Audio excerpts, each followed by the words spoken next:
Bismillahirrahmanirrahim. Assalamualaikum warahmatullahi wabarakatuh. Kembali lagi di channel Rumah Institut bersama saya Irwan Hidayat, dan juga tidak kalah menarik, saya sekarang mendatangkan salah satu pembicara handal bagi saya, yang itu memang fokus di dunia tentang ekonomi. Nah, ini salah satu direktur LEMI PBHMI. Coba kita sapa beliau. Assalamualaikum Pak Dir. Waalaikumsalam warahmatullahi wabarakatuh. Bagaimana kabar Pak Dir? Alhamdulillah baik, sehat. Alhamdulillah, syukur ya. Pada kesempatan pagi hari ini, tentu ketika menyikapi isu-isu nasional, salah satunya berbicara tentang ekonomi, tentu hari ini sangat membutuhkan peran pemuda. Salah satunya ketika berbicara tentang ekonomi. Ya. Karena hari ini bicara di saat posisi pandemi, bagi saya pribadi masih belum ada terobosan-terobosan jelas pemerintah menyikapi ekonomi ini untuk pembangkitan ekonomi. Nah, mungkin hari ini saya mendatangkan beliau kebetulan memang fashionnya, spesialisasi materinya, kira-kira begitu. Saya yakin Bang Dir ini punya solusi apa yang akan diberikan kepada pemerintah. Bukan dalam artian kita berada di dalam pemerintah, tapi kita sebagai pemuda memberikan peran dan solusi. Hadirnya kita sebagai berbicara tentang peran ekonomi itu sendiri. Nah, sebelum kita masuk pada wilayah tentang pertanyaan-pertanyaan saya ini, saya pengen tahu dulu lah pengalaman-pengalaman Bang Direktur ini. Nah, monggo. Ya, baik, terima kasih. Sejauh ini saya memimpin Bakornas LEMI PBHMI baru 2 bulan.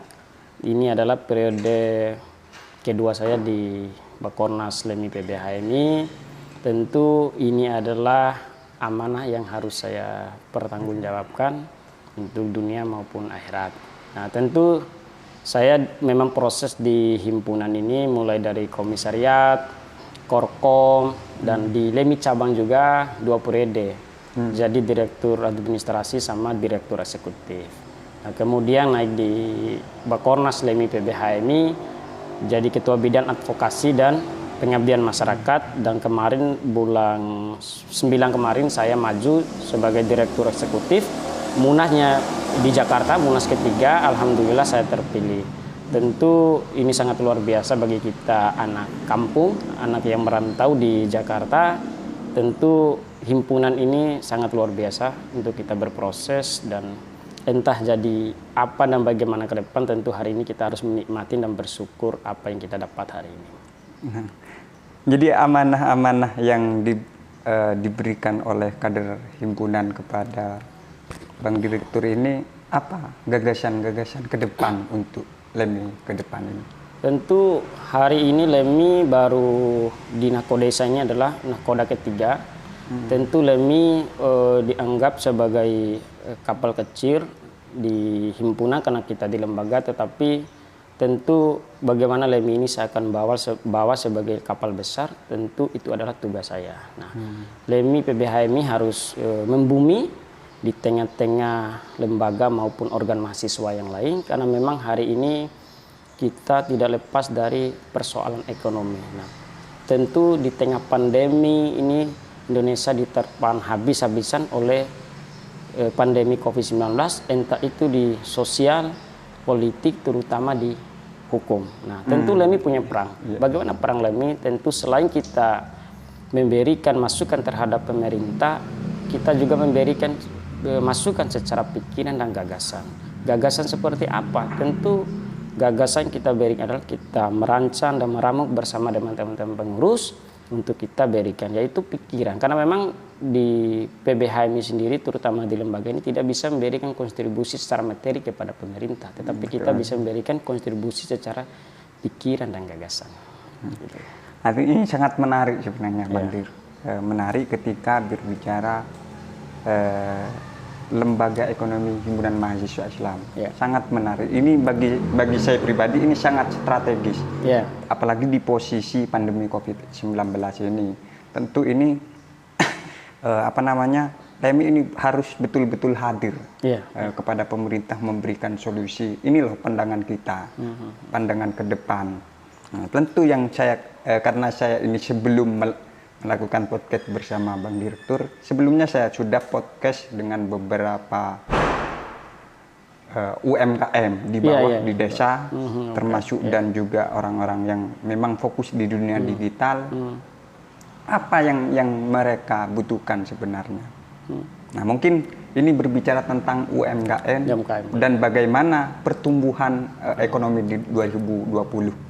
Nah, 2020 pada 2022 ini. Nah, gimana menyikapi LEMI ini menyikapi UMKM hari ini? Betul ya. Ya, menarik ini ya, karena memang hari ini UMKM itu salah satu hampir 94% diterpa pandemi COVID-19. Dan perlu juga kita mengetahui bahwa UMKM memberikan peningkatan PDB sekitar 60% untuk pertumbuhan ekonomi Indonesia. Dan harus kita juga pahami bahwa UMKM ini punya peran penting dalam pertumbuhan ekonomi nasional. Menteri Koperasi dan UMKM Teten Marsudi sudah menggelontorkan dana sekitar 123,46 triliun kalau tidak salah untuk pemulihan ekonomi nasional. Itu di bagian dari UMKM. Ini adalah dana besar yang harus direalisasikan. Bagaimana UMKM yang diterpa oleh pandemi ini bisa dipulihkan dan bisa dibantu untuk bangkit kembali agar bisa memberikan kontribusi terhadap perekonomian Indonesia. Nah, tentu posisinya LEMI ini gimana? Di mana posisinya? Posisi kita di Bakornas LEMI PBHMI kemarin juga kita sudah melakukan diskusi dan coba masuk di Kementerian UMKM bagaimana kita harus dilibatkan dalam bagian dari penting-penting dalam pemulihan ekonomi nasional ini. Luar biasa ini. Nah, alhamdulillah mereka respon baik sejauh ini. Tentu tinggal bagaimana kita bisa digandeng oleh Kementerian Koperasi dan UMKM ini agar bisa turun langsung ke lapangan-lapangan untuk kita data UMKM-UMKM yang diterpa pandemi COVID-19 ini. Karena memang kenapa kita melibatkan langsung, selain dari kita memberikan masukan secara gagasan maupun pikiran, tentu untuk lebih produktif dan efektifnya peran kita dalam bangsa dan negara ini sebagai anak muda harus melibatkan langsung harus melibatkan diri secara langsung agar bisa tahu sejauh mana kinerja pemerintah dan apa saja yang sudah dilakukan. Tentu dengan anggaran yang 123,46 triliun untuk UMKM ini harus lebih produktif. Kalau anggaran sebesar ini tidak dimanfaatkan, kalau hanya kepentingan kelompok-kelompok tertentu, berarti peningkatan UMKM dan pertumbuhan UMKM yang diharapkan oleh pemerintah, terutama Presiden Jokowi, tidak akan tercapai. Artinya pertumbuhan ekonomi itu tidak lepas dari peran pentingnya UMKM. Dan tentu Bakornas LEMI PBHMI akan terus meminta kepada Menteri UMKM maupun pemerintah untuk menjadi bagian pentingnya dalam pemulihan ekonomi nasional ini. Luar biasa. Mungkin ada target yang ingin dicapai. Karena melihat pandemi hari ini masih belum selesai kan. Betul, iya. Yang pasti kan kita UMKM kita harus bergerak cepat. Artinya solusi yang strategis yang harus diberikan pemerintah kepada pelaku UMKM khususnya. Karena mereka justru sangat benar bangkrut dengan kondisi hari ini. Mungkin target yang ingin dicapai ini kapan? Tahun berapa? Kalau target sih kita dari Bakornas LEMI PBHMI saya rasa lebih cepat lebih baik. Ya kan? Kemudian kalaupun respon cepat dari pihak pemerintah itu untuk bergerak, kenapa tidak awal tahun pun ini bisa? Karena memang pandemi ini sudah hampir 2 tahun lebih. Ya tentu gerak cepat, kerja kolektif kolegiat itu harus dilakukan. Kalau tidak kebangkrutan yang terjadi justru persoalan ekonomi kita akan melebihi pada pasca 98 atau enggak 99. Tentu itu harus bahu-membahu kita kerja. Karena memang anggaran sudah terrealisasi sekitar 2 tahun terakhir gitu loh. Kalaupun hari ini tidak jalan terus dan LEMI juga terus mendesak pemerintah ya agar cepat bergandengan tangan untuk segera survei dan masuk langsung di lapangan. Nah, itu kan sekilas tentang UMKM. Mungkin tandangan perekonomian di tahun 2022 ini gimana menurut pandangan? Ya, tentu melihat dari kondisi pertumbuhan ekonomi pasca pandemi ya, tetapi kita kembali ke pertumbuhan ekonomi pada kuartal pertama itu kan sekitar 2,97%. Itu wajar karena memang diterpa pandemi pasca 2020 awal itu. Akhirnya pertumbuhan ekonomi kita turun, tidak sesuai dengan target. Kemudian masuk ke kuartal kedua itu sekitar 2021 pertumbuhan ekonomi itu luar biasa 7,07%. Ini naik drastis. Nah, sewaktu itu semua orang mungkin sempat berpikir kok dari kuartal pertama 2,97 tiba-tiba kuartal kedua itu naik 7,07%. Ini sangat fantastis. Nah, tentu hari kemarin saya juga hampir berpikir sama teman-teman bahwa kok dari mana indikatornya dari mana gitu. Kok tiba-tiba naiknya semua kan orang. Nah, tiba-tiba pada kuartal ketiga turun lagi itu sekitar 3,51% kalau tidak salah. Artinya ini sangat buruk. Kenapa? Karena kita sudah naik 7,07% tiba-tiba turun lagi.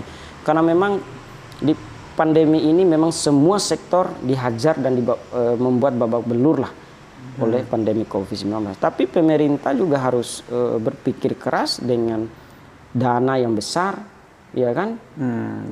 Dengan masuknya investasi, bahkan di pandemi pun para investasi tetap digencarkan. Bahkan tenaga-tenaga asing masuk ke Indonesia. Kalau masuk tenaga asing berarti investasi masuk, kan begitu? Karena itu kan bagian dari perjanjian bilateral antara investor maupun negara yang berkaitan dengan Indonesia. Saya rasa pertumbuhan ekonomi di kuartal ketiga kemarin harus menjadi bahan evaluasi oleh pemerintah. Dan memang yang digencarkan oleh Kementerian Menko Perekonomian itu adalah pemulihan ekonomi nasional. Nah, pemulihan ekonomi nasional hari ini kita juga kurang tahu secara detail lah sejauh mana kan gitu. Sejauh mana gitu. Nah, makanya kemarin saya undang Menko Perekonomian di agenda refleksi akhir tahun saya bahwa kita meminta pemulihan ekonomi nasional itu harus segera dipercepat, ya kan, dan harus diajak semua kalangan. Jangan jadikan pemulihan ekonomi nasional dan COVID-19 ini adalah bagian dari proyek oleh kelompok-kelompok tertentu. Nah, mudah-mudahan dalam waktu dekat ini saya sudah rencanakan kepada teman-teman pengurus untuk bisa jumpa langsung dengan Pak Erlangga Hartarto.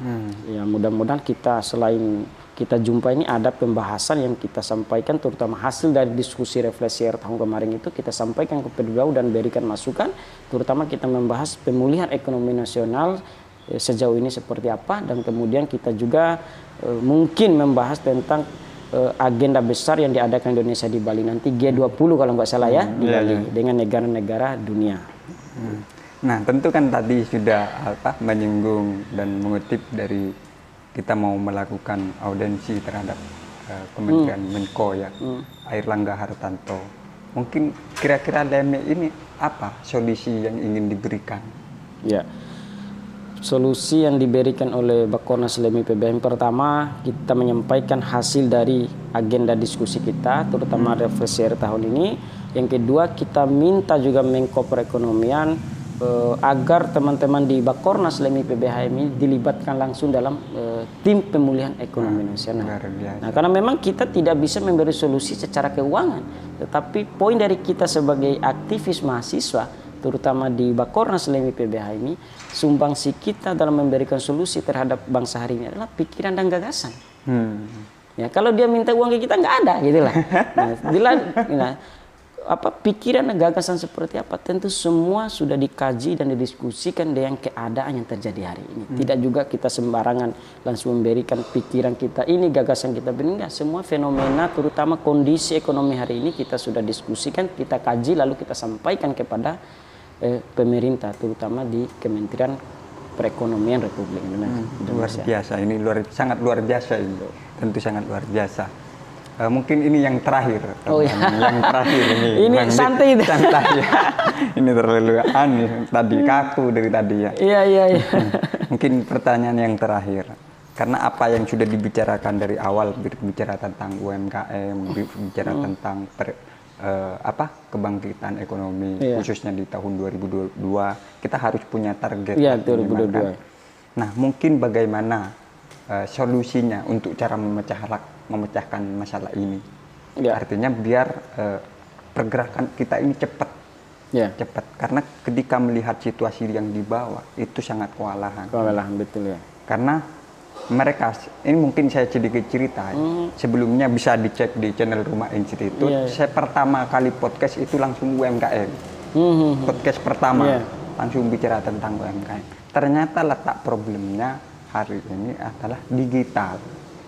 Karena tidak mau kita harus beradaptasi dengan dunia digital. Nah, salah satunya lembaga ekonomi ya harusnya itu harus mempersiapkan juga dunia digital hari ini kan, begitu. Betul. Dan juga berkoordinasi dengan mungkin kalau ada Bakornas teknologi mungkin bisa koordinasi. Nah, mungkin gimana cara memecahkan masalah ini? Masalah kondisi hari ini. Saya rasa memang era digital ini memang serba cepat ya. Mau itu terutama informasi lah. Nah, dari sini ke manapun itu, mau di pelosok Indonesia pun cepat. Nah, memang era digitalisasi koneksinya cepat. Nah, saya rasa solusi hari ini memang melihat bangsa kita hari ini itu banyak sekali ya masalah-masalah di tengah pandemi, terutama di kejanggalan dalam kebijakan-kebijakan pemerintah. Nah, saya rasa solusinya pertama adalah harus ketegasan dari pemerintah yang membuat kebijakan. Yang kedua, kita sebagai mahasiswa, terutama kami di Bakornas LEMI PBHMI, selain dari mendiskusikan masalah hari ini, mengkaji, tentu tidak lepas dari kita mengkritisi. Karena saya rasa mengkritisi pemerintah adalah keharusan bagi kita mahasiswa, dan mengkritik adalah bagian dari nutrisi pemerintah agar bisa memperbaiki kinerja dan sistemnya.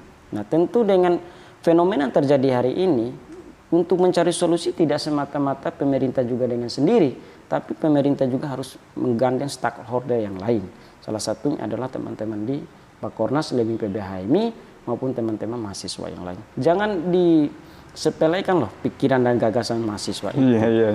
Pikiran dan gagasan mahasiswa itu sangat membumi dan sangat menarik jika pemerintah mau berdialog dengan mereka. Artinya pemerintah jangan seolah-olah punya power dengan kekuasaannya, semaunya membuat kebijakan, tapi tidak mau bergandengan tangan dan duduk bareng dengan teman-teman yang lain, khususnya kepada mahasiswa. Nah, ini akan membuat ribet dan menambah masalah di Republik ini. Nah, saya rasa pemerintah harus dewasa dalam mengambil setiap kebijakan dan mengambil berbagai stakeholder untuk duduk bareng agar bisa sama-sama mencari solusi. Nah, kalaupun pemerintah menganggap duduk bareng dengan teman-teman mahasiswa maupun aktivis maupun organisasi lain itu, saya rasa tidak akan ada solusi, karena memang pemerintah itu punya power, berkuasa dan membuat kebijakan.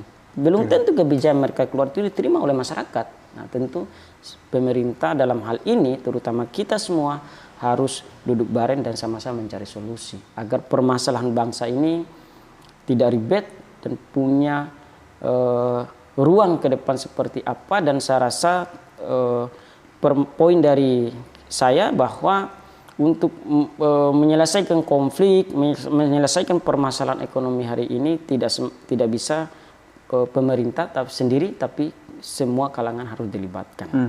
Luar biasa ya, luar biasa ini. Tentu sangat teman-teman khususnya pelaku UMKM. Nah, ini juga biar tetap semangat lah untuk para pelaku UMKM. Mungkin apa pesan yang ingin disampaikan kepada mereka biar tetap semangat lah di masa pandemi ini?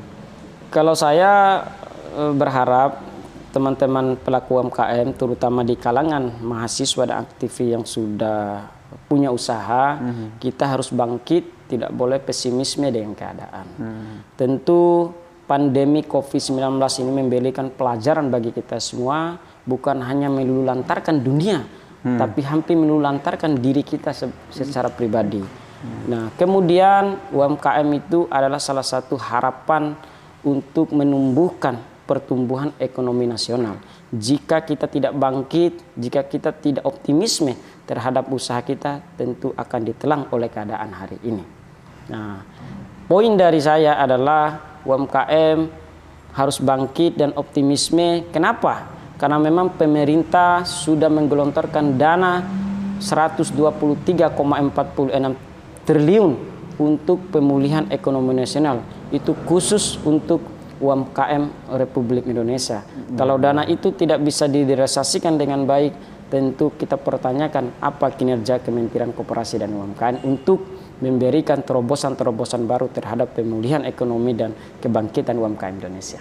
Ya, luar biasa. Ini tentu khususnya teman-teman pelaku UMKM.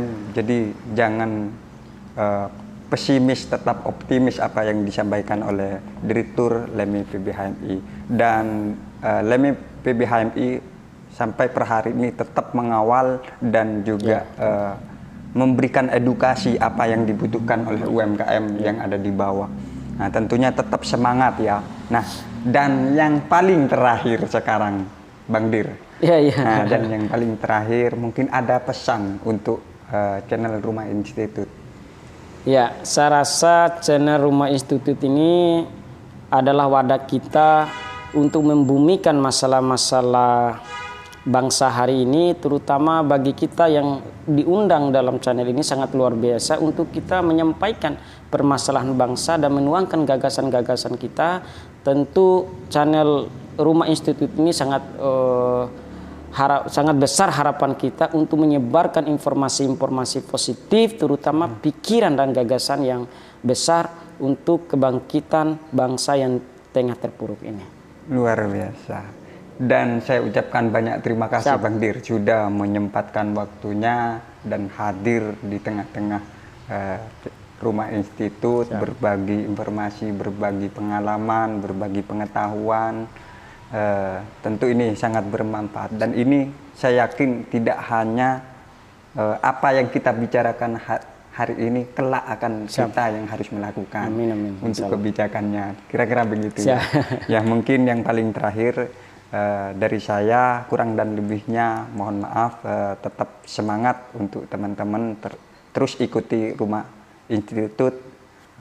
Lebih tayangnya nanti kita berbicara yang terus menarik dan itu menjadi isu-isu nasional. Mungkin itu saja dari saya, kurang lebihnya mohon maaf. Wassalamualaikum warahmatullahi wabarakatuh. Waalaikumsalam warahmatullahi wabarakatuh.